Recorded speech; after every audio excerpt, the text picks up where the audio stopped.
also the brand has its own personality. So it's not mere Akash. So once you launch a brand, right, and it's like a control thing, but it's not really yours anymore. It's consumers and it has its own journey.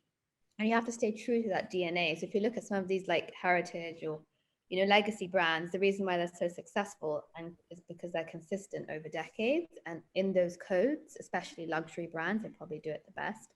And that makes something timeless and eternal. So I've done a lot of study in luxury brand management, and both of us have worked for LVMH. And I think when you understand that French craftsmanship, that things take time, and the brand has its own personality. It's not necessarily our personal creative vision when we say that. It's just what makes sense for the brand and making sure Definitely. they're consistent.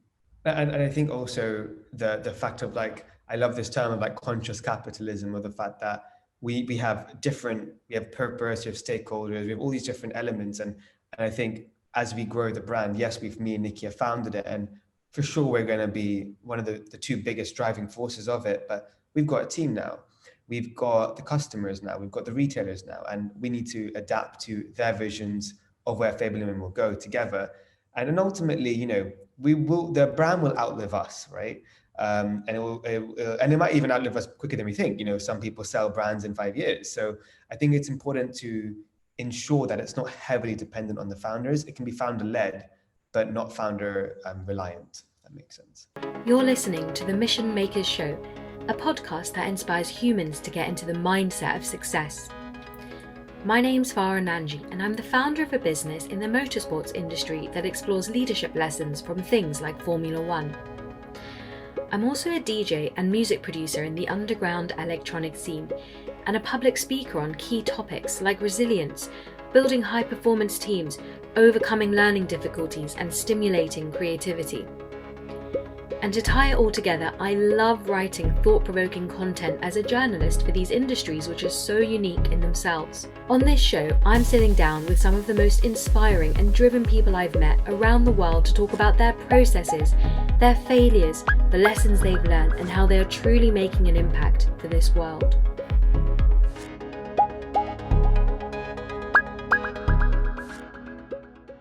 Hi guys, and welcome back to episode 5 of the Mission Makers podcast.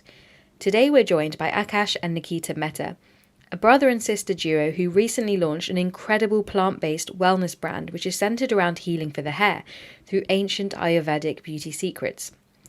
They've both had a really interesting journey to get to where they are today, from Akash being the youngest ever global digital manager at Dior and a Forbes 30 under 30, as well as a musician who's achieved over 1 million streams on Spotify, to Nikita, who spent her career building luxury fragrances for her family business, who've been involved in designing the scent of Formula One. As a young girl, Nikita's hair would bring the family together because in Indian culture, massaging the head of our elders and youngers are a deep ritual not only for healing, but for bonding, where many a precious tale have been told, and this was the inspiration behind their brand, Fable and Mane. In this episode, we talk about many things from the challenges of millennial leadership, the delicate balances in a family business, how to capture the fragrance of speed, and of course, how to look after your mane. Just before we begin, if you're interested in some really cool rewards like DJ lessons, signed books, and life coaching with me and my teams, head over to www.patreon.com/missionmakers to check out how you can access these exclusive rewards. Akash and Nikita, thank you so much for joining us today. We're so excited to have you on Mission Makers. How are you both doing today?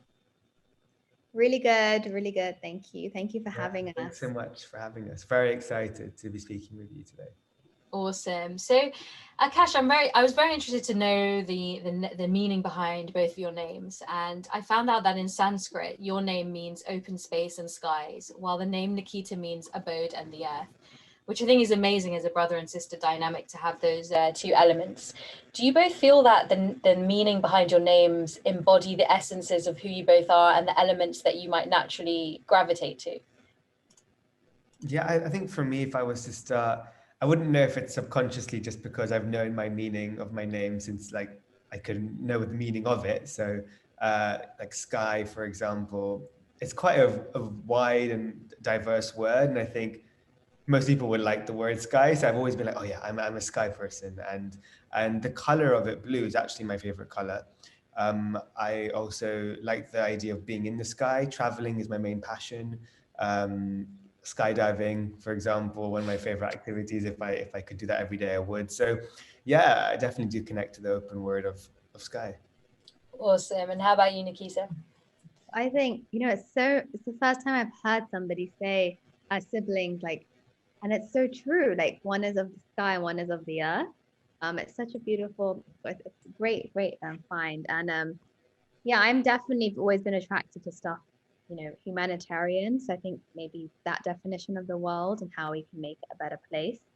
Ever since I was a child, and working, and not just for humanity, but everyone who shares our life on our planet. Our wildlife, our forests.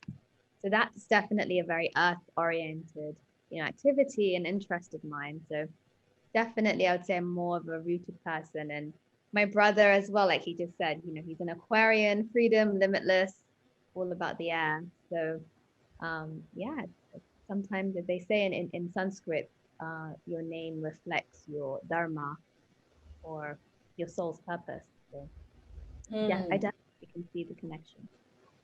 And what was the dynamic like growing up? I know that you're the older one, Nikita. Do you feel that you guys are closer now today than when you were younger, or has it always been the same?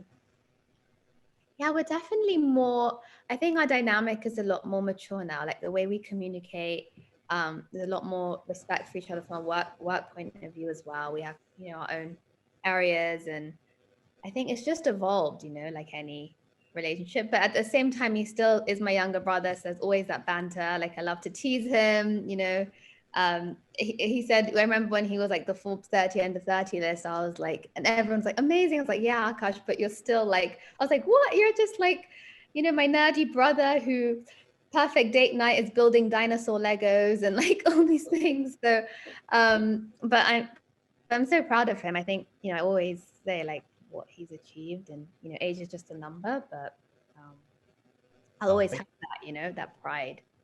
But yeah, no, I would say like we're definitely closer than we were young, but we were very close also growing up. So it's kind of like the perfect definition is we've just evolved into, yeah, a stronger but upward trajectory relationship. And yeah, I couldn't be happier I to think have we a realize that sister. we need each other in business, Yeah. and the value each other brings. So.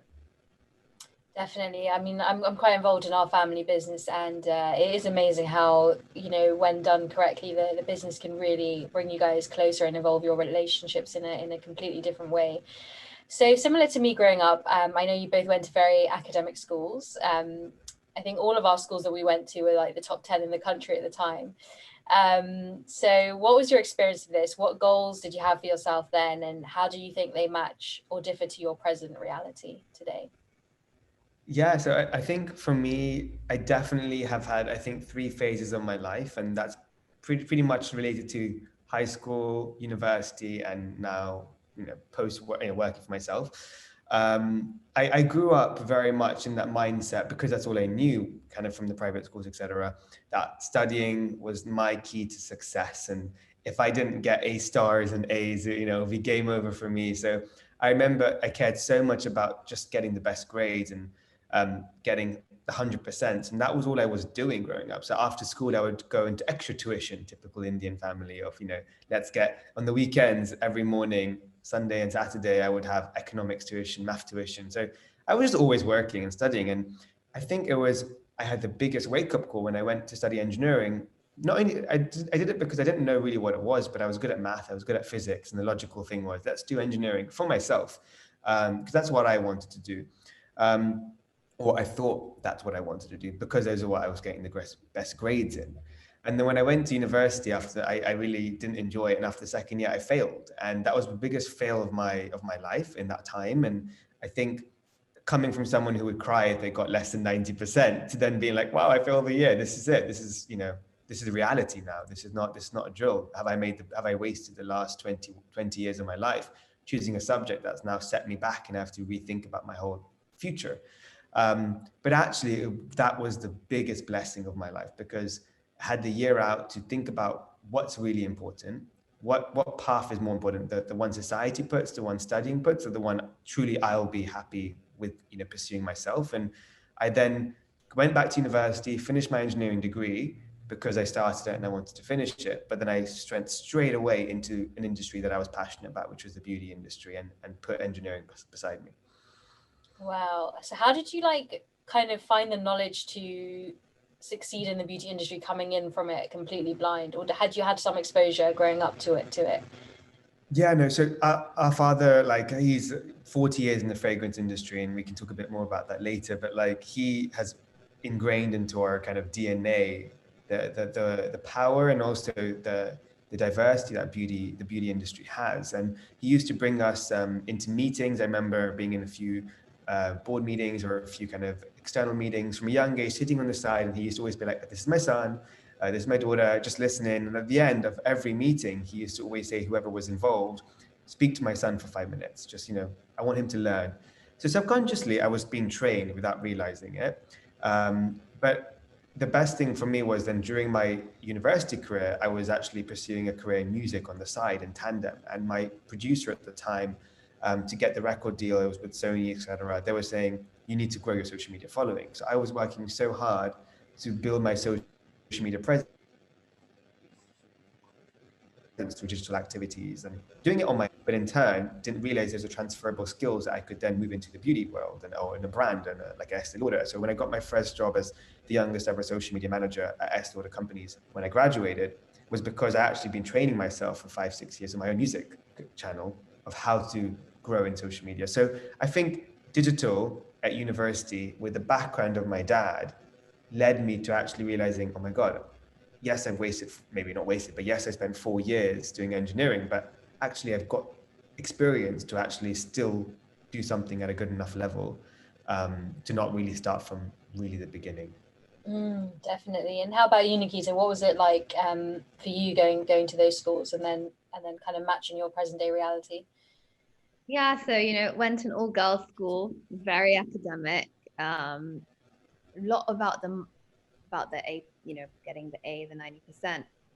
And I felt at uni, what was missing and what they don't teach you at school is education of the mind. So then my education now is a lot more holistic, like why we do things, being a bit more conscious and aware, which is definitely, I feel, anyone can cram knowledge in their brain and produce it for an exam. And I think education now needs to be a lot more holistic and creative. But the reason that I think I've got here is because I've went through that whole academic procedure. And I realized I've taken what served me, but I've also realized what didn't serve and what didn't help. And it's definitely provided a great foundation because I've always been attracted to like innovators, disruptors, entrepreneurs, people carving their own path in life. So, to answer your question, I'm not surprised where I am now, or where I will be maybe in 10 years, because I've always known I wanted to work for myself, but and being surrounded by great, female leaders and everything. But I think definitely that part of education of the mind and just awareness of mindfulness was missing. Definitely, yeah. I mean, it's a very, obviously it's coming, all of us coming from Indian backgrounds, it's quite a, we've grown up with that kind of holistic way of thinking, and kind of adopting those rituals. But I do resonate with what you say about kind of taking what serves you and then kind of just adopting. And I think one of the best things that those kind of places can do is instill discipline in a very different way. But obviously letting go of the attachment of an outcome, I think, is quite important, because it almost feels like when you're in the education system, you're just like living in constantly in the sphere of the future, and you're not really there to enjoy the present moment. And we'll never get that time back to be a child and to just do all those things, like, hey, go to art class for 2 hours. Well, I'd love to do that now. But back then obviously it was a different mindset.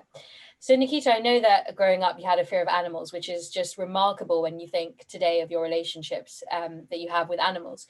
How did you overcome this? And does the nature of that incredible change make you hopeful that the obstacles that might be in your way today or in the future could be overcome through the mental strategies you adopted during that time? Yeah, so honestly, I feel the object that helped me was, I have to thank my brother, because he bought this cute little white puppy from Yorkshire like 10 years ago. And at that time, I'd literally cross the road if I saw a dog. I just wouldn't say I was an animal lover. I'd never hug one or touch one, or just wasn't my vibe. And and then we got this dog, and you care for this other being and on four legs, and you realize it also has feelings, emotions, and can give so much love and compassion. And I think once you start, just with a pet, it started opening my eyes to the whole world of living in that we're all connected. And when you see other animals being mistreated, but it's still an animal, it just kind of angers you. And I just didn't want to. I always said, I remember watching this documentary of like this what happens in zoos and in wildlife, and I think there's not one animal, unfortunately, on this planet today that's not been abused or exploited for like human entertainment or profit or consumption. And it kind of just led me to also make lifestyle changes, obviously, going plant-based, and the values in the company too, and a lot of charitable work we do with animals, but also I guess a commitment to myself that everything I do in my life, and I'll do whatever I can to help them. And then that really just became a part of who I am. And it's not, I wouldn't even say it's because you have to be an animal lover. It's just this understanding, going back to that holistic concept of live and let live. And everything this planet can be in harmony and coexist if we don't interfere, you know, and try not to cage things that are naturally free. And I think that really helped become a bit more compassion. And I think that's like one of the greatest, one of the most grateful things I'm grateful for, basically. At any point were you afraid, like in the beginning when Akash like brought that dog home? Yeah. Oh yeah, we were just like, what do we do with it?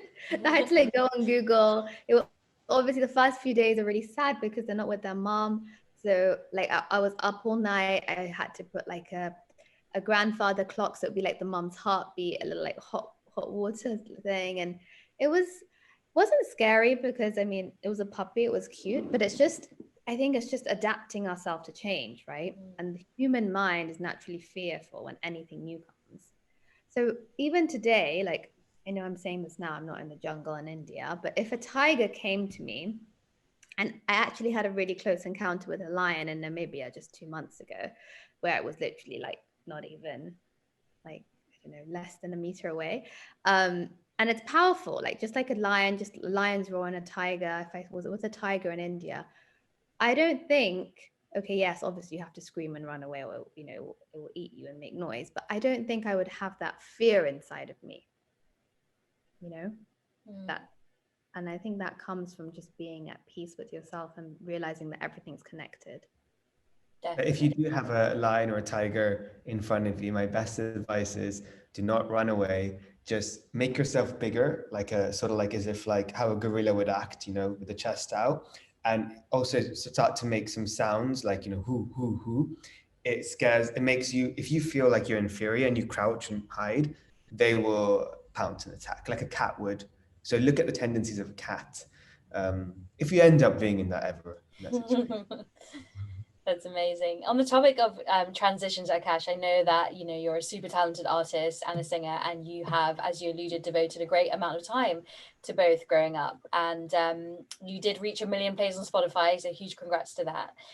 Now you focus your time on other pursuits, but I am curious about how the lessons you've learned from the music industry have impacted you, and kind of how the creative energies that you clearly have within you inform your day to day. No, definitely. I think, well, apart from the thing I touched on before, where the digital angle that really helped me kind of from what I was doing with my music career, but actually going into the deeper story of music itself, for me, it was a creative outlook. And I think the suppressing of my school, where, for example, I was really into art and music. I was in orchestra every week, and I was really into this, but I was also very much into my art. And at A level, I actually put down to do art A level. But they actually didn't allow me to because it wasn't good for my career choices. So they made me do further maths or something instead. So having that creativity perhaps suppressed when I was from a young age, I didn't have those outlets. So to rediscover my career in music during university, it really was like my own my wellness, my meditation. Every time after those busy days in the library and in the lecture room of university and engineering, I would go to the music studio and be lost for a couple of hours. Sometimes it'd be 3 a.m. and I was still singing. And for me, it was like therapy meets my creativity outlet. But it taught me a lot about the mind, about being in tune with yourself. And I think that any true musician today doesn't do it for profit. They don't do it for money. There's not much money actually in the music industry, sadly enough, but it's more about the fact that you're connecting with individuals around the world, anywhere in the world, to think that someone in Philippines will listen to my song is incredible and how they could maybe help them, but also how it's secretly helping myself as I'm putting those words and those emotive feelings into, you know, a song. Definitely agree. Was there any point where it was quite tough mentally to kind of get your voice heard, like to a wider audience, or did it kind of just Yeah, happen quite organically? definitely. I think mainly because as you go into the music industry more, you have different producers, different opinions, and what you might think is the best for you and your own music is not maybe commercially viable or is it going to sell. So I think the reason why I lost touch with my music career was two things. One is I really felt I was not being my true authentic self, thinking about things that I don't even never really happened to me, just because it was commercially viable. But also, I think the mind play of it's such a competitive industry, and I kept on always thinking some days I was an incredible singer, and some days like I'm average, and I think that self-doubt of how do I get there, and then seeing the industry where you can kind of get average singers be the top of number one chart. So then it becomes less about the music and more about the marketing and the story, and then you tick a diversity checkbox. And it was I actually got an audition at Voice, and I got through quite a few rounds, and it was because I was singing a hybrid song of Hindi and English, but I don't even speak Hindi fluently. So I felt so inauthentic, and they wanted me to go down that route. And that's also one of the reasons why I was like, I don't know personally if I know I can be a successful singer, but I would have to sell things that I know I don't believe in. And I don't want to do that. So I said, let me be my own CEO, my own business. And that's why I chose entrepreneurial route. But music will now always be my own thing that I control, no longer with a record label or producer, but with myself. If I want to release a song to my audience, I'll do it. If I want to sing in the shower, I'm of course going to do it. Yeah, no, definitely. I mean, it's sometimes I feel it's quite unbelievable how much you have to do digitally and socially before anybody actually just listens to your music. Like you kind of have to look a certain way or share things, and it's just like, how hard is it to just go on Spotify or SoundCloud, whatever it is, and just press play and just only gravitate to that. But anyway, that's the music industry, and obviously it is Yep. quite image obsessed in that way, unfortunately. As the youngest ever global digital manager at Dior, and as Nikita said, Forbes 30 under 30 earlier, how did you ensure that you're always taken quite seriously in business at such a young age, particularly? So I think I was learning from my mistakes. Or I wouldn't say mistakes, but I would say the industry-led mistakes. Well, what I mean by this is when I was first, my story when I was in Estee Lauder companies, I started as an intern, unpaid, and then 2 months in, I became the youngest ever manager because that social media role came available, and I was able to sell myself internally, being like, hang on, I have my own following on social media. I know how to do all this stuff. Let me transfer that to a brand. And at that time, it was quite a new role in the industry in general. A couple of years ago, 5, 6 years ago. But now I remember my first time I signed the contract, the first thing someone said to me was like, you're way too young to be a manager. This is ridiculous. This company's a joke, like to my face. And I was like, oh, that was my first like entry into politics in the company. And I was so naive to that. I never understood that. I was trained in engineering, we're like coders, and suddenly I'm in this kind of corporate world. And I didn't speak up for myself. I let myself be sort of corporately bullied sometimes, and sometimes it was up and down. Like there were days where I was treated really well, but then days where I was like, this is super unfair because this is not about my work. This is about something I can't control, like my age. And I started to realize that age, and I started believing it, but I was like, no, but age is not experience dependent. Like having 2 years, or and not even that, experience is not expertise dependent. So like having 2 years of experience, I might have a faster rate of absorption of learning or different experiences within those years than someone who's been in the job for 10 years. And at 26 or 25 or 24 doesn't mean that that age means that my rate of learning must be younger because I am of a younger age. So I started to realize I need to speak up for what I think is right. And I said, when I started my first job at Dior, my first day at Dior, sorry, I said, if my age is mentioned in a meeting that's not related to the quality of work, but just as a kind of a stopping point or like a political point, I quit. And I put that from day one on the table as a sort of protective mechanism that I have a sort of duty to stand by that. And of course it happened. But then every time it happened, I went to my CEO and said, this is not happening. This is not happening. And I actually managed to progress so much in my career. And by the end of it, yes, I had to motivate myself a little bit more to showcase my work to others and say, look, okay, you might have some doubts. Fair enough. I'm 25 at the time, and I'm managing a team of people who are older than me. But look at the work. So I went a step further to demonstrate my work is of top quality, but I also wasn't afraid to speak up and protect myself, not just for me, but for the people yet to come, because there are many young, when I say young, it's a spectrum, right? But there are many young entrepreneurs in their career that have the capacity to still deliver, but not be, I don't want them to be jailed by this kind of corporate hierarchical, oh, wait 3 years till you ask for a bonus, wait 5 years till you get promotion, because why are we living in a society that accepts a copy and paste approach and not individualistic, analysis? Yeah, definitely. Well, there's so much in there that I really resonate with. And at the end of the day, I really believe that, on the one hand, yes, obviously your experience is one thing, but really a true leader the is about the soft skills that they have. And that is what sets them apart in how they manage teams and everything else. So it's really important. And it doesn't matter how old you are, you're not going to be more compassionate by the age of X than you are, Y. It's completely down to who you are as a person. But it's amazing that you had the courage to stand up and, like you say, pave the way for others, which is obviously so important. So moving on to Fable and Remain, it's clearly a brand that's deeply rooted around family traditions and spirituality. And when I was reading the founder's fable, I read that as a young girl, Nikki's hair would bring the family together. So I was really intrigued about that. Tell me a little bit more about that, Nikita.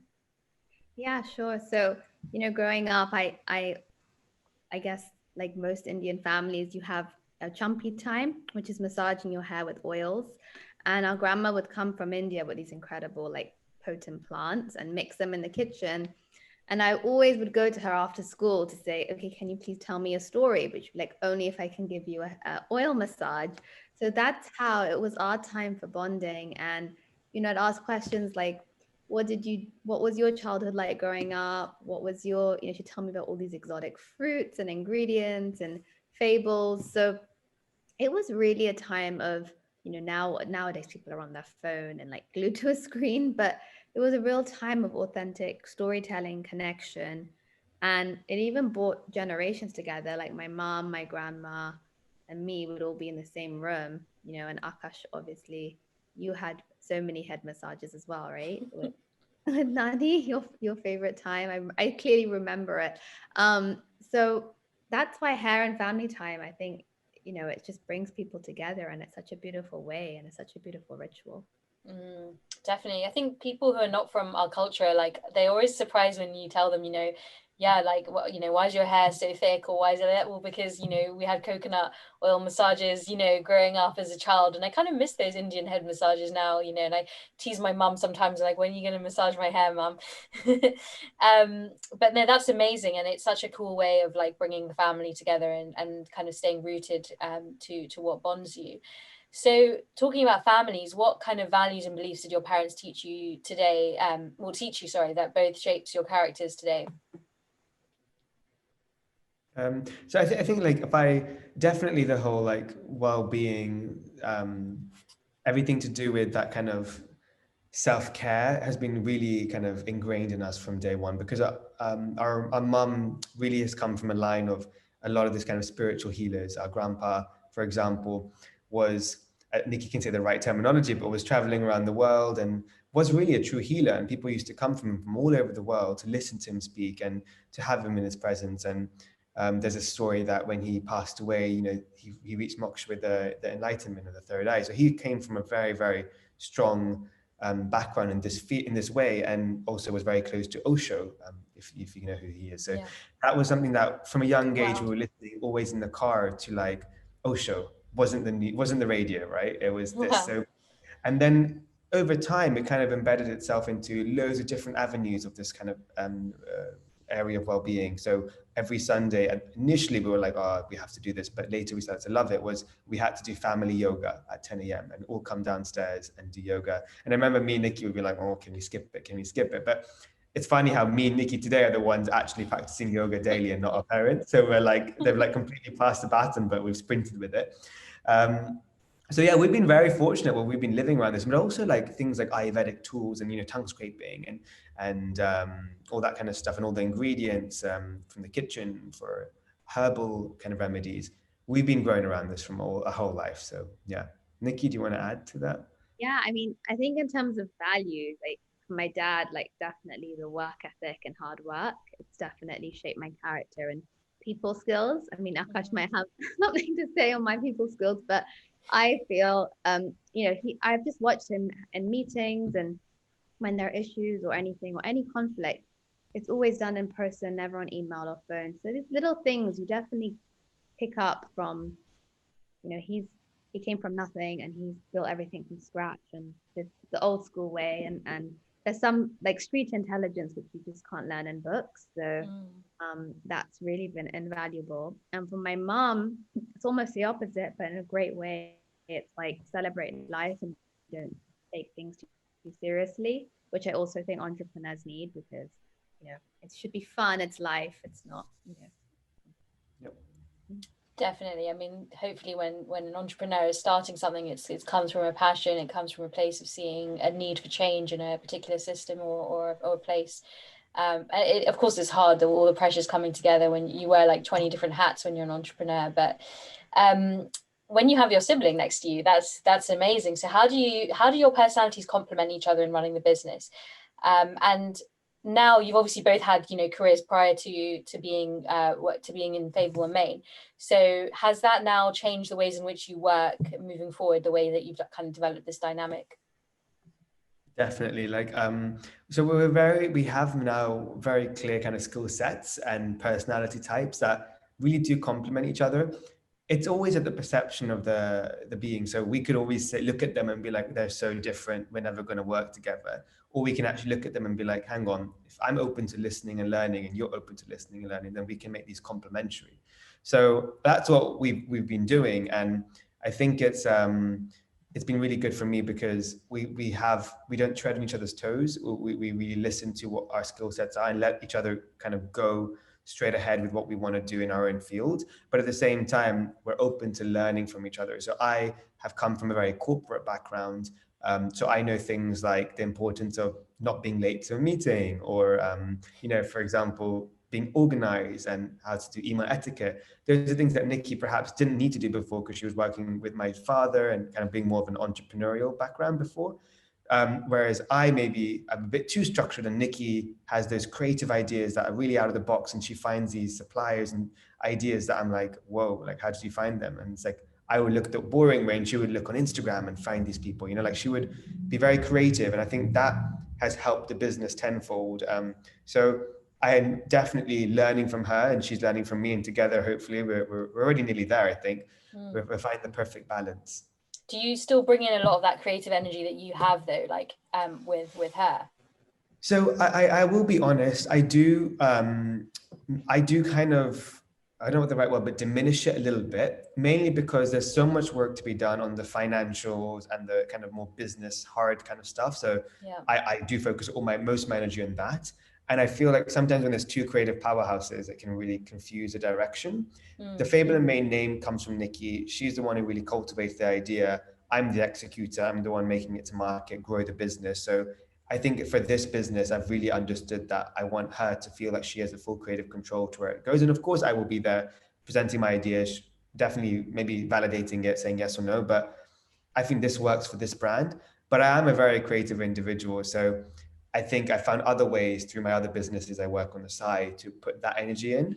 But yeah, I'm very proud of myself because normally I think I could be quite vocal and be like, no, that's not a good direction. Don't like that logo, because I have my creative opinion. But actually hearing hers and being like, actually, there's no right, you know, both are valid. Let's go with Nikki's. I think it's very important to have that balance. Well, it's amazing to let go of some of that.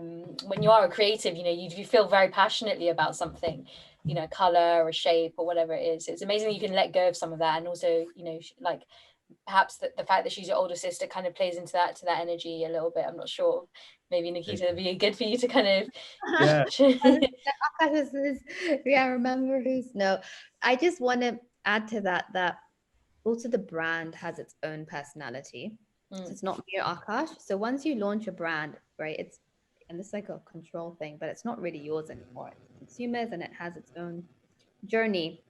And you have to stay true to that DNA. So if you look at some of these like heritage or legacy brands, the reason why they're so successful and is because they're consistent over decades. And in those codes, especially luxury brands, they probably do it the best.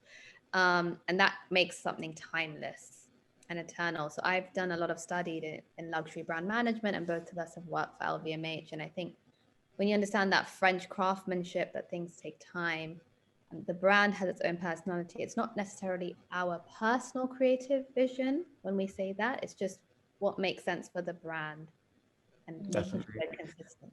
And I think also the fact of like, I love this term of like conscious capitalism, or the fact that we have purpose, we have stakeholders, we have all these different elements. And I think as we grow the brand, yes, me and Nikki have founded it, and for sure we're going to be one of the two biggest driving forces of it. But we've got a team now.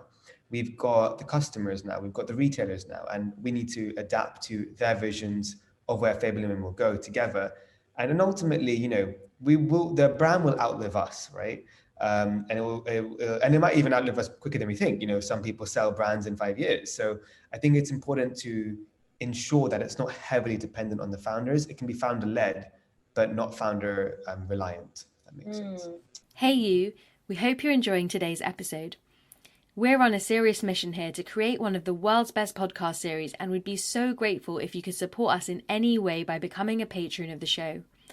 There's a tier to suit every level, from early bird tiers where you get downloads to all my music with some super cool ninja stickers, to our VIP Mission Maker tiers where you get epic rewards like exclusive footage that never gets aired, the chance to submit questions to our guests with signed copies of books from them, DJ lessons, one-to-one coaching, and a whole load of super cool Ninja and Mission Maker merchandise. You can start supporting us for less than what it costs you to fill up your car for a month by simply heading over to www.patreon.com/missionmakers.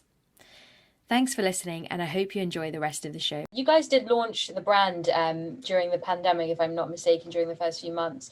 So how did that kind of impact the whole journey, and how did you kind of adapt the launch campaign, with such a crazy time? Yeah, we always knew the brand would be very digital first. We knew we wanted to launch in that way. And coming from my digital expertise and the way the market was going, we set a lot of the things from the beginning to be this online omni-channel approach. But of course, we had the Sephora launch, we had the in-store presence, we had some events, we were planning to film a documentary. There's so loads of physical things that unfortunately was initially end of because of COVID-19. Unfortunately, we couldn't delay the launch. We didn't obviously expect it to go that quickly, and we just had to roll with it and adapt and be agile. And in a way, we were lucky because we were launching at the beginning of COVID, so we could actually delay and get deposits back and stop things from before we actually pushed the button. So it wasn't like 2 weeks before, it was like literally like on the day like lockdown was happening, like here we go. Wow. But actually it's been the biggest blessing for the business because people are really investing more in self-care, well-being. We can talk to people more if we have strong storytelling. I think brands that have storytelling at its heart and authenticity in this way can really cut through the needle now on digital and really connect to people no matter where you are in the world and how you talk to them. And also salons are closed. So the logical thing is people are now taking care of their hair at home, and our products are made for at-home hair rituals. So yeah, it's been actually, I would say maybe a blessing in disguise, but maybe Nikki, do you have any other opinions on that? No, I completely agree. I think taking that time for rituals, massaging your hair, this is the time for it. So we don't know what it would have been like for us to launch in non-COVID times, So. Yeah, no, definitely. And so much of your audience now is completely online. So there's no better time in that regard to capture. Hopefully we'll never be in this time again where so many people are online in this way. But it's great, yeah, it's acted as a huge catalyst for wellness, and developing those rituals. So kind of talking a little bit about conscious capital and legacy brands, do you guys feel like they should be doing more when they have such, power, and they have the keys to influence such a huge critical mass? And why do you think that it takes such a long time to implement these sustainable initiatives? Is it because they're just too big? What are your guys' kind of opinions on this? So I have quite a few opinions because I've worked in big companies, and actually one of the reasons why I left these big companies is because of this factor, right? Most of the time, there's a three-pronged approach. One is the most obvious is actually they're not built to ever be these kind of brands because they didn't start with a mission. You have these heritage brands that came from heritage, but they don't actually have the root. The owner didn't necessarily create them for a purpose of giving back, and it's quite difficult sometimes for brands to diversify into that without seeing so marketing led, right? It doesn't come from the root of the brand. So that's one thing, and I think that's why new brands today are really exciting because they really do have at the heart an authentic story and a reason and a why. Not all, some are about made just for profit, but the ones that we really connect with today are those kind of brands. That's why we're all interested in these kind of new Sephora-led brands and the giants in the makeup and beauty industry that are like, all right, MAC, I've had this product for ages, but don't really connect to it anymore. There's no one I connect with. The second thing I would say is to do with the fact that it's to do with the leadership team and the in-house team. We forget that these brands are actually not the brand, that people behind it. They're like 20 people, 30 people, 40 people in this room. And if none of them really are leading the conversation, then honestly, you don't really generally have that catalyst to change. And then the third thing I think is because they're scared. They're scared of, if they turn on that button, then they have to actually commit to it. They've got to be, they're open, especially if a brand has got a huge brand presence. It's not a light word. And the minute you say, we're going sustainable, you'll have a lot of questions asked at you. So I think it's about, I understand, but I think if we really want to be the change we want to see, we got to combat that. We got to be creative in ways to move forward. We got to be hiring the right international and even younger people internally to have this kind of voice and to be listened to.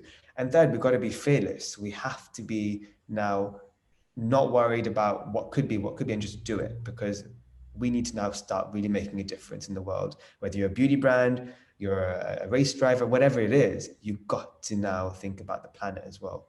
Yeah, definitely. It's not an option. And I think you're so right in the fact that, like, in the past, brands, they did what they did and then they dealt with the problems later. Whereas now we're like, okay, this is the problem, and let's root our entire mission around how to navigate around these problems and not create further problems for the future generations, which is so important. So before Fable and Main, you were both heavily involved in perfumery, and your family's involved with the perfume industry. And what really caught my attention was the fragrance of Formula One. And I think our listeners will be so interested to hear that, what is the sort of the process, the scientific process that goes into creating an alluring scent, such as adrenaline. How does that kind of work from the initial research stage up until getting it on the shelves? Yeah, absolutely. So, Formula One is an incredible brand, and not just for car lovers or for design aesthetics, but I think as a lifestyle, right? It's an experience that people aspire to, and Farah, you're the queen of it as well. So and you live it and breathe it. So it's working. Firstly, it's a license. It's working closely with the team and really understanding the DNA of F1. And from our point of view, we really wanted to, go big on design and working with as Formula One is, and like this is meant to embody the shape of the car. So when you have a beautiful bottle design, it's all about engineering. You need to make sure every component fits. It's not as simple as, oh, let's just make a bottle, and this is 3D printed too. So and then making sure all the components come together, and then the first thing is you want to obviously make your juice, your fragrance, and then it goes through a lot of compatibility testing. You do a lot of focus groups. You find the notes, and if you don't have a muse, usually we work with the brand Formula One, and we define the aspects of what the consumer is looking for, who is our target, just your normal how you build a business. But a lot of people think the fragrance process is something, you just put juice in a bottle and it just appears on shelf. It's not, right? It takes months of hard work. That's why a lot of brands can't do it themselves, and a lot of paperwork, registration, the filling time, and then you have to put it in the packaging and then sell it. And there's a lot of behind the scenes. So I mean, maybe Akash, you could take them through each step. Yeah, really simple. I always love to simplify business because I think people get very confused. And what I like to say is when you were a kid, you went to Build a Bear workshop, right? That is how simple business can be. It's about just renaming those steps. And same with building a fragrance. It's really about, there are certain things you can maybe skip, but certain things you cannot. If you don't put the foam in, no matter what you do in the Build a Bear, you're not going to have a bear. So the same thing is the same with the fragrance bottle is forget about the outside. It can always change and it'll be very perceptive. But the main thing is the juice inside. And I think that's where you can't take any shortcuts. You really got to do this typical process, which is finding the nose, discovering the scent. But it's the most exciting thing. It's like trying all these different flavors and seeing what works. But I think today, the businesses that really succeed, and what we're, with Formula One is one of my father's new kind of projects, is how much are you bringing in that community, the lovers of Formula One, the potential customers, the lifestyle addicts, and the race car people. And these are the things that we've actually in this fragrance really done a lot of stereotypes and personality tests and A/B testing. And we've got now 5 scents that we're actually really excited because it really does connect from a functional fragrance, not just like a marketing fragrance. So that's, I think, the future of fragrance today, is really connecting that functionality with the lifestyle. And I think that's what we did with Formula One, which is very exciting. Is it a universal scent or is it different for men and women? So it's a universal scent. It's actually very interesting because even today, I mean, when I was at Dior, a lot of my female colleagues used Dior Homme, like the men fragrance. And I think I started learning about how it's actually very hard now today to I like this word universal scent. I really want to get out of this kind of male and female kind of segment in the aisles and in the retailers and stuff, because, to be honest, as long as you like a scent shouldn't be on agenda, right? I love floral and fruity and sweet, and that usually tends to be the female fragrances. So it's a shame that when I don't actually like the sandalwoods and the ouds and the musks and the very strong scents, I find it very dense and hard for me. So it's a shame I go to the male fragrance and I'm always not very excited, and I go to the women's one and I have to look for that one which is it's safe, not too much, not too sweet.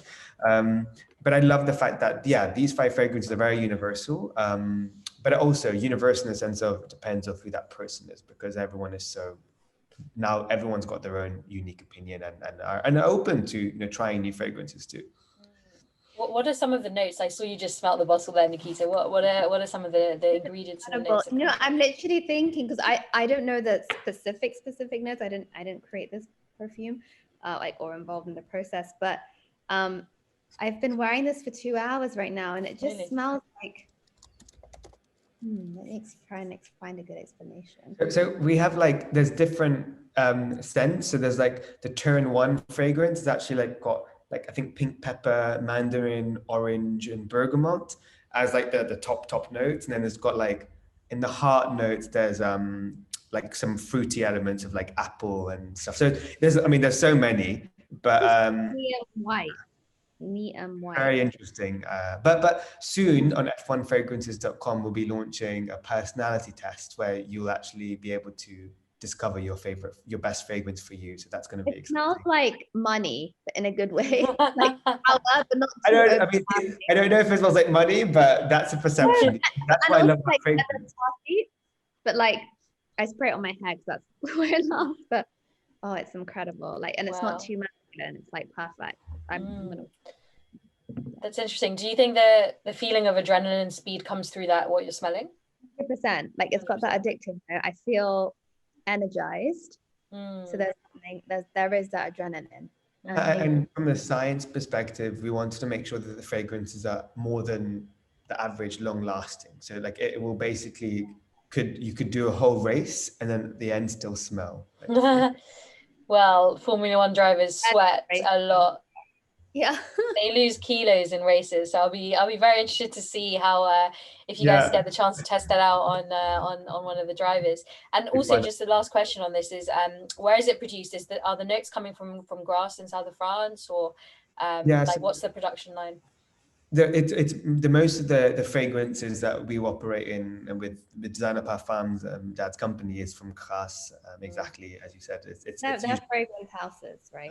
yeah, Yeah. and usually all the big fragrance houses that we would also work with, like the Robertets, IFFs, these companies, they also have their own facilities in Grasse, but also offices in New York, London, everywhere. So it's like we can have a middleman to connect to the route. But I was fortunate, and Nikki has as well. We've been to Grasse many times. With Dior, I've been there quite a few times, where Dior owns its own land. It's just the most fascinating place. It's like, if you haven't been to south of France, Grasse, and it's just a short drive from Nice. So if you've been to Cannes, you can go to Grasse. I really encourage everyone to discover fragrance there, and you'll be amazed. With it's like a better than a theme park if you love fragrance. What makes it such a amazing place? Is it the ground? Is it what is it some particular things that grow there, the ways that they grow? What makes it the home of perfume in that It's sense? honestly the family held down traditions of fragrance. Like all the domains and all the land is passed down by generation. They only speak in French. It's not touristic. It's not overly. And that's why there are only few people that can actually have access to these things, because they don't want to make it you know too commercialized.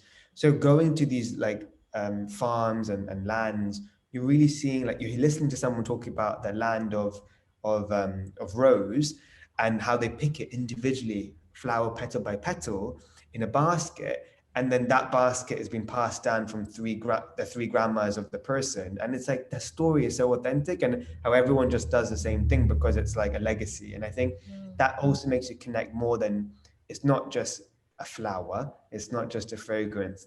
There's heart beyond the heart notes, and that's in the actual the making of it. And Wow. also just to add to that, the rose de May, which comes from Grasse, that costs like 1 kilo can cost up to 10,000 or even more pounds, whereas 1 kilo of rose from Turkey is like a couple £100. So you see the difference in quality from the soil, where it's picked, and also the time of year. So it's only harvested twice according to the sun. So it's very rare, very precious, and it's a time tested thing. And then the rose then becomes macerated and becomes the absolute, and then the absolute then gets put into your fragrance at a certain percentage, diluted with alcohol, and that's how you get the fragrance. Wow, it is a very scientific process, and as you sort of said, I don't think people realize just how much work goes into creating a fragrance. So thank you so much for sharing that with us. So I'd love to ask you guys, what is the kind of legacy that you both want to build for your family together? That's a very good question. I think, like, I've always been at this kind of thought process of, our father, as Nikki said, really came from barely anything, starting selling fragrance in stores, and then worked his way up to owning some of the biggest fragrance brands today. We've been very fortunate. Well, we've had his support, his guidance, his mentorship. Fableman and his family funded, so we've had a little bit easier from that perspective. But obviously, our heart and hard work has been the thing that's overcome that. But I really want to, like, I have this saying: if you're fortunate enough to have a silver spoon, I want to make it a platinum spoon, but for the world. That's that's our main mission. So I think me and my sister, we both would probably agree to this, is like, we now want to dedicate our lives to giving back. That is our key mission. Like, whether it's through our beauty brand, but also as founders ourselves and as siblings ourselves. So we have Fable and Main, but we're also working together on our fund, and we're committed initially for big cats, and that's our mission with wildlife protection. But God, who knows what will come in the future. We want to expand it to those different areas, but that's, I think, our main passion, beyond just growing the businesses consistently. But Nikki, what's your thought? No, I completely agree. It wasn't to start business to fulfill a material desire. It was really for our planet, and how can we leave it more beautiful? and that can be a legacy. I think it's not just ours. I think it should be every individual's on this planet in whatever capacity they can to leave this planet more beautiful. We are in beauty, but I think beauty is also today it's about strength, compassion, equal opportunities. It's not just the external old mindsets of what beautiful is. It comes from within. So I think a legacy of awareness of our true selves, and with Fable and Main help people, bringing that Indian culture to the world with fables that fascinate. So yeah. That's amazing. I definitely agree. I think, we all have a duty to leave this world in a better place than we found it. And right now it's not in such a good place. So there's a lot of work to be done. So I know that you have, you're both very much, obviously, as we've discussed a lot into spirituality. And I know, Nikki, that you spend a lot of time with various teachers such as Deepak Chopra and stuff. So this could be a long question, but in just a brief nutshell, can you share kind of what writings and teachers have had the greatest effects on your paths? And do you have any desires to kind of go down sharing some of that spiritual knowledge on a deeper way someday? I'd absolutely love to. I think I'm still on this journey, and I feel only once you've experienced something, then you're in a position to share. I think there are a lot of people, especially on social media today, who give a lot of advice. It's like, have you really experienced it? Like, what do you really know about the ego? But I definitely can. So grateful for all the past teachers. I mean, everyone from the Buddha to Krishnamurti to Eckhart Tolle to Osho. There's so many people. The Unearthed Soul by Michael Singer that have just helped on every. It says when the student is ready, the teacher will appear. So all my teachers have been books, and I've learned a lot. And it's one thing to understand something, but it's another thing to apply it and practice it and live it. Correct. So definitely this concept of freedom, surrender, and how it's so different, the freedom in the West to freedom in the East, is something very significant, I think, and has really helped me evolve as a person. Talk to me more about freedom of the West and the East, and the kind of maybe the juxtapositions in that. There is, I think, freedom in the West, and what we've been brought up is if you want something in life, you go get it. It's a bit more an hedonism where it's for ourselves. We're just thinking of me, and you kind of control your surroundings. It's like I'm gonna go get that. This is my life. I control it, and I deserve it when I want it. What I want, right? Whereas freedom in the East is all about liberation. So how are we free? This concept of anatta in Buddhism, of no self, and moksha or nirvana, liberation from all the worldly desires, but also liberation from ourselves, which is almost like the opposite, right? It's you don't go out and get something, you just surrender and be in the state of let go and let things come to you at its own divine timing. Because if you are going against the river and going against the flow, then conflict starts to happen. And I think that's a struggle with a lot of entrepreneurs today as well. That's why we always need to balance letting go, going with the flow, surrender and acceptance, because we always try to control our situations, which works in business and with ambition. So if you're ambitious and you have an intention that I want to make a $6 business, like a six-figure business, this is what I have to do. This is my business plan, and this is the steps. You most likely will get there. But it's a complete opposite in your spiritual world and inner self, because you have to let go and you shed and detach. So it's a very interesting balance, I think, when you're on a spiritual journey and then also an outwardly ambitious journey. This balance between letting go and the state of nothingness, and then achievement and success as society defines it. Yeah, I think it's so true. And I think to find your true spiritual self and to really adopt those practices is about letting go of attachment to the world and finding ways to be, in this planet and transcending this planet, but without seeking the need to kind of enhance your sense of self. Essentially, what you've very much kind of said there. Talking about letting go of the ego, do you think that humanity is reaching the end of the evolutionary stage of ego? Do you think we're at that point yet in our lifetime? Do you think reason being what's happening in the planet, and we're all a little bit more realizing our old ways are not working. I definitely think it's about time. I mean, how humanity needs a big awakening and a wake up call. I think that's happening, and we have to be in the now and release our old ways. But in terms of our ego, I think the ego is very cunning. So even if it thinks like you have no ego, it's still your ego speaking. So the only way to access no ego is through meditation. Whatever your form of meditation is, mine's through breath work, and realizing and just being in that state of no mind. And you're witnessing, you're almost observing your thoughts and your ego, and then it just releases, and that you can get that. I know, Farah, you do Kundalini yoga, that there's so many meditations and different ways to experience that inner state of bliss and oneness, and eternity, which is our true selves. So for me personally, it's just been reminding myself that our mind is not something we're born with, in a sense, like this ego, it's been created. And every time I have this little, because we all have little, like, okay, something annoys you, or something, like, oh, why is this happening to me? Or this shouldn't be happening, or taking things personally.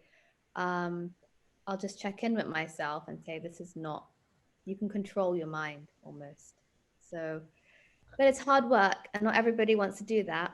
And it's I think Russell Brand said, ego is just an invitation, or pain is just an invitation of the ego. It's just an awareness of the ego, and we have to de-shed it. So I would also say, like, on a devil's advocate perspective, like, I think it's about redefining what we mean by ego, because you can have healthy and unhealthy ego. And at the end of the day, ego is part of your neuropsychological system. So it's so important to understand that it does have some science behind it, that it protects you. It's important to have an ego. But it's about, are we talking about a productive and healthy ego, or are we talking about unproductive and unhealthy ego? And how do we balance that? Because as humans, we would have both, and they can come at different times or at the same time. But yeah, I think I would love the society to get into more of a healthier ego and less of an unhealthy ego. well, I don't think the ego is ever healthy. I feel it causes miserable. But I think what you're saying, Akash, is valid, that ego sometimes is confused with self-love, like putting yourself first. Oh, she has a big ego or something. But actually, you have to put yourself first to take care of other people, But then there's a fine line and the balance, it's like the razor's edge and becoming too in vanity or narcissism, and then, what you're really doing for yourself. So I think it's like all words in life: love, freedom, ego, they've all been defined, and everyone has a different definition of it. So true. Yeah, I think, there's a lot in what you say about, in a way, like, you need to have self-confidence, but then you don't want to act with ego, in your actions, and you don't ultimately want your mind to be dictating your thoughts, which is, I think, what Michael Singer talks a lot about in Untethered Soul, is that, observing your thoughts, but not having attachment to them, and not acting upon them. But I also think that a lot of the problems in this is that it really stems from childhood, and the schooling system, and the ways that we have been brought up to just be in that constant state of future, and we never really get to that point, because all we have now is this present moment, and that's it. So it's very interesting talking to you guys about this, and I'd also like to know what some of your non-negotiable habits are to kind of adopt the mindset of impact. Nikki, do you want to start? So the mindset of impact, just what does that exactly mean? Like how? So, like, let's say just setting yourself up to succeed every day, like, taking care of yourself. I know that, Nikita, you have loads of things that you do. But yeah, the best top three. I do a lot of breath work and inner work. Like, I think it just helps, especially in this Zoom culture today. Just to calm the mind and be more in the body. So any exercise, any movement basically will really help that. Get your energy flowing, number one. Number two, for impact in terms of with other people and using your voice, I think you should always listen more than you speak, which is more of a mental thing. Because I think sometimes people, always want to say and think they know best, but actually you learn more by listening. And the third would be, well, I guess it's just more what I do to de-stress, because I think to be a healthy leader, you have to be, very calm within and allow things to change with the constant nature of business, and everyday things change. So I do a lot of, it's ironic, but it's true. I do a lot of head massage and gua sha on my face, and like with oils, and it just really helps de-stress, because our crown chakra, we have, different energy points in our body, but the one right here is linked where we store all the stress and tension. So just by touching it or massaging it, and even a few minutes every day, it really helps relax our whole nervous system, our vagus nerve, which is linked to so many other inflammations. And I think it can really just self-regulate the body, because we put too much pressure on our brain, and we're like literally forgetting the rest of our body. Yeah. I think for me, I have I have a lot of habits, but in terms of the non-negotiable ones, the ones that like will not change every day, they're kind of geared around four main criteria of my being. So the one is about work, and that's about creating a to-do list every day. And I call them the realistic to-do list. I write on a piece of paper what like I'm going to be achieving today, and kind of like what are the non-negotiable things I have to do, and what things I would like to achieve. That is kind of like a refresh. Every morning with my coffee, I write that down. I look at that every day, and I'm like, cool, cool, cool, cool, cool. I might add to it, but that's my non-negotiable for work. My second thing I do from a fitness perspective is I need to do at least half an hour of something a day, whether it's going for a run, Peloton, or yoga, whatever. I have to do 30 minutes, and I measure it on my Strava. If I don't do it, I can't. So even if I sometimes at 1 a.m. I'm about to sleep, I'll still do it, because I need to do that. It's non-negotiable. Healthy or not, it's non-negotiable. And the third thing, well, the four things. The third thing is about my mind. So it's really about just kind of making sure that I have that 30 or 20 minutes or 10 minutes of a micro meditation. So it might be 5 minutes some days, it might be 30 minutes other days, it might be even 1 minute some days. But I try to do a little bit of just breathing, sitting, closing my eyes in that moment, and just trying to relax. And usually I do it in between Zoom calls, because it gives me a sense of escapism. And my last thing that I personally think is so important is to have, for sure, something fun in the day, like something to look forward to every single day. So tomorrow, I plan it the day before, and I'm like, tomorrow I'm going to do a bit of Lego, or tomorrow I'm going to meet a friend, or tomorrow I'm going to play Catan online. Like I make sure I need to do something like that, especially during COVID and lockdown. Like we need to have some exciting moments every day, because every day we live, it'll be a shame to not have a moment of joy that's for you, not for work, not for your body, just for you. 100%. Thank you guys for sharing that with us. So we're moving on to the audience Q&A section of our interview. We've had 2 questions come in for you both, and so we'll give this one to Akash first. It comes in from Ali, and he says that businesses can ultimately be stronger when family is involved, as you both have clearly shown us. However, it's incredibly hard not to talk about the business at home. So how do you keep these boundaries between each other to make sure that there's a healthy line there, and the conflict can kind of be minimized? I think it's kind of, there's a few ways. The first is it is very difficult, and we do it a lot. But I think also, because when we're not with each other, we talk all about work. It's kind of like in our DNA or in our kind of mindset that when we meet, we're like, I don't want to talk about work right now. Let's just like, this is the one moment where we don't need to talk about work, which just sounds so counterintuitive, because you're like, well, surely when you're together, that's when the most work gets done. But because of COVID, and because we've been growing the business away. I started in Paris, she was in London. Then now I live in my London flat, she lives in my family home. We've always been away building this brand. So we've actually adopted that work ethic of, we can just work like this. And actually that's what helps us succeed, because we're not in our face all the time. I can like literally hang up and then have a 3-hour break from Nikki today, and those are really important. And I think the second thing is about, we also don't want to annoy our parents a bit and stuff like that, because it can be a little bit lot, because especially with my mum, because my dad, I talk to him a lot about with work, and I talk about Nikki, and then it's after a while, it's like, I don't want to feel like all we talk about is like me, Nikki, and Dad about work, and Mum's like, okay, dude, guys, come on, life is not all about work. So she's actually a little discipline maker. When we do that, she's like, guys, come on, no work on the table, no work on the dinner table, and that actually helps us quite a bit, I think. Awesome. Okay, Nikita, what is your typical hair care routine, and what are some of the yoga poses you do to strengthen your mane? Oh, I love that. So, typical hair care routine, I'll oil my hair once a week without fail, usually overnight. Massage it in, and I'll like braid it or put a turban on so it doesn't like affect the pillowcase. And then I'll wash it, just like a quick rinse, then shampoo only like the top, like a clarifying shampoo, just like on the top. And the Holy Root shampoo is super hydrating of Fable and Mane. And then I'll either condition or I'll put a mask, like for extra nourishment, because I have like really dry, frizzy hair.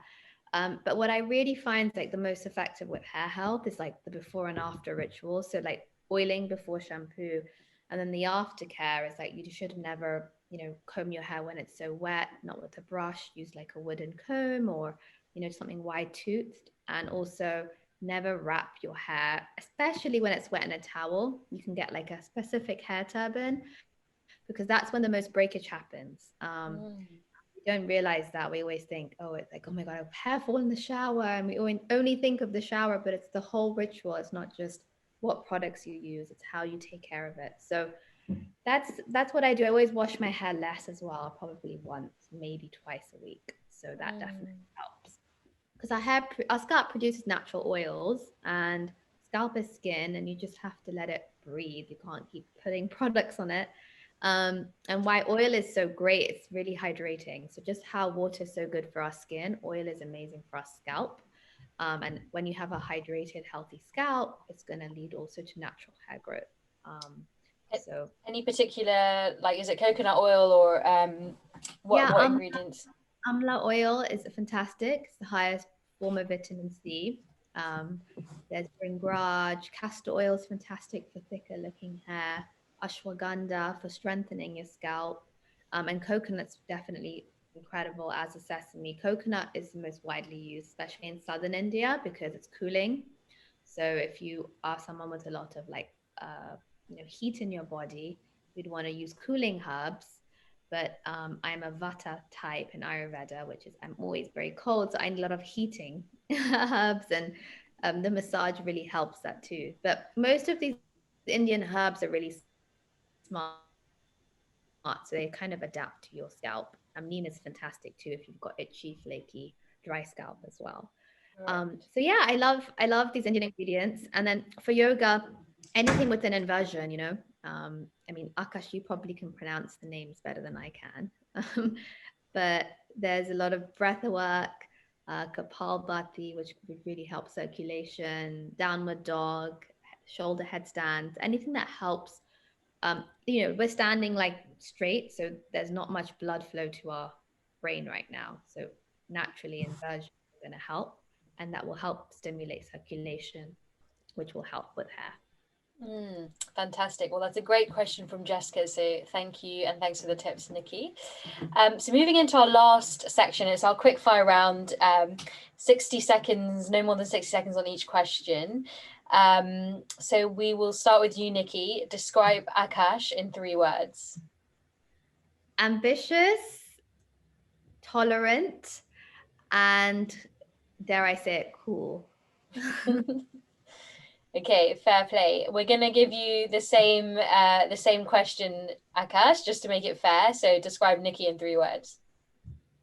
Creative,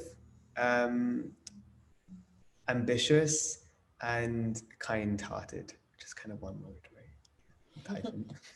Okay, awesome.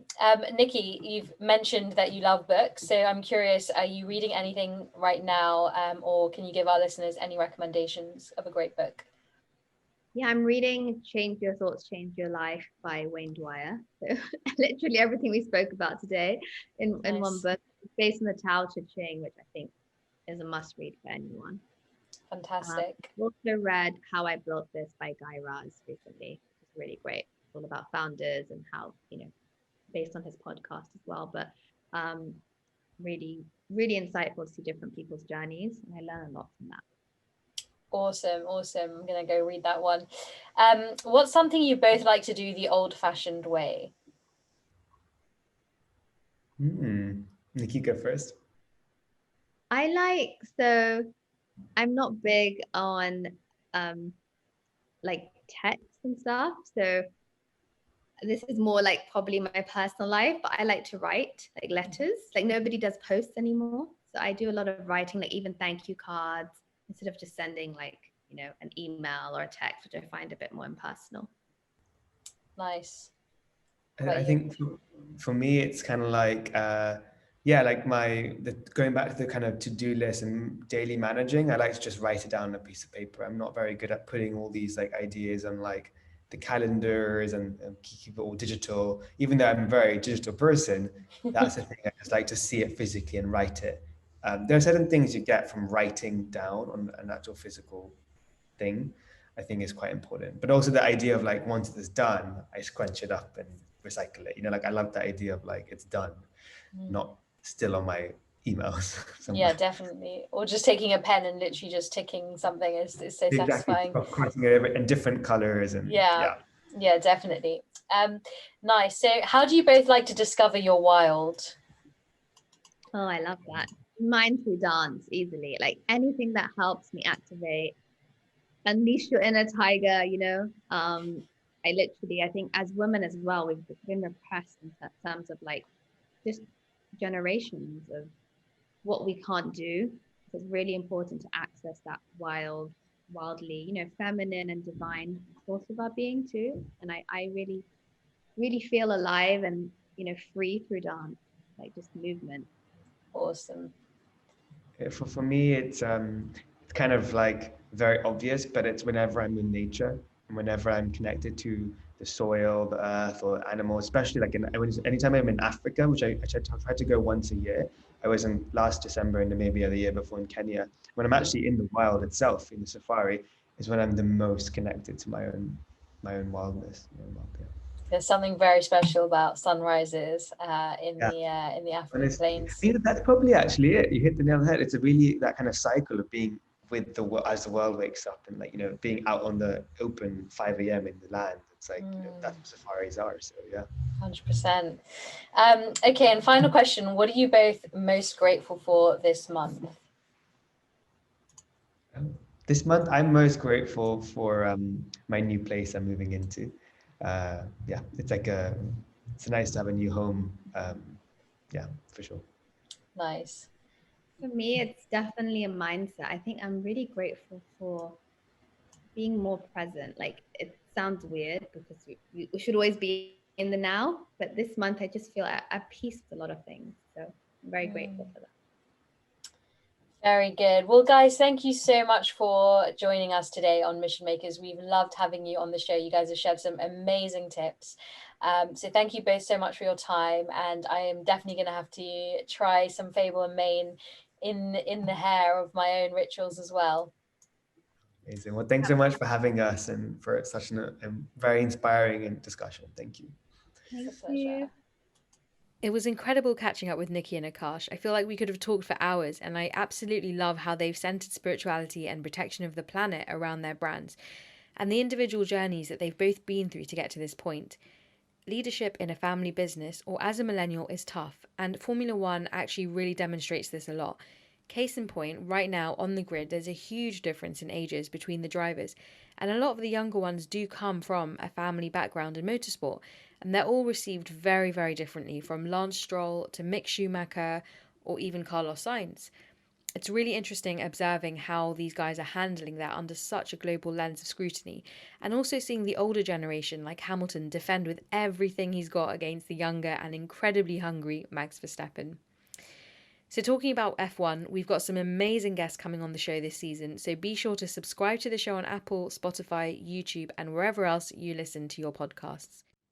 Thank you again for listening and for writing in. We love hearing what you guys are thinking of the show, so do feel free to reach out to us at Mission Makers or at dj.n1nja on Instagram. And if you're interested in supporting the show and getting some really cool rewards like DJ lessons and seeing some of the episodes ahead of time, then don't forget to visit www.patreon.com/missionmakers.